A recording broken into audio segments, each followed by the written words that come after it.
دو طرح سے روزہ ٹوٹتا ہے. ایک ہوتا ہے بھولے سے ٹوٹ جانا, اس سے تو ٹوٹتا ہی نہیں ہے, آپ کو یاد نہیں تھا آپ کا روزہ ہے, آپ نے کھا لیا پی لیا, بعد میں یاد آیا اڑے بھائی آج تو میرا روزہ تھا. اس سے کچھ نہیں ہوتا, نہ روزہ ٹوٹا, نہ کفارہ, نہ قضا, کچھ بھی نہیں, بلکہ پورا روزہ کمپلیٹ ہو گیا, آپ کا ثواب پورا پورا ملے گا. حدیث میں آتا ہے, اس صراحتاً ہے یہ حدیث میں. لیکن ایک ہوتا ہے غلطی سے ٹوٹ جانا.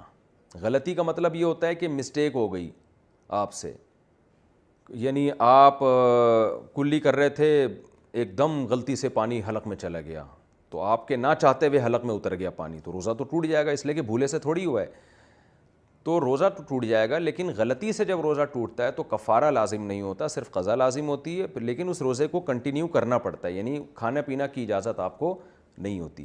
تو اسی طرح اللہ کی طرف سے کسی کے ساتھ ایسا معاملہ ہوا کہ روزہ ٹوٹ گیا, مثال کے طور پر منہ بھر کے الٹی ہوئی اور نہ چاہتے ہوئے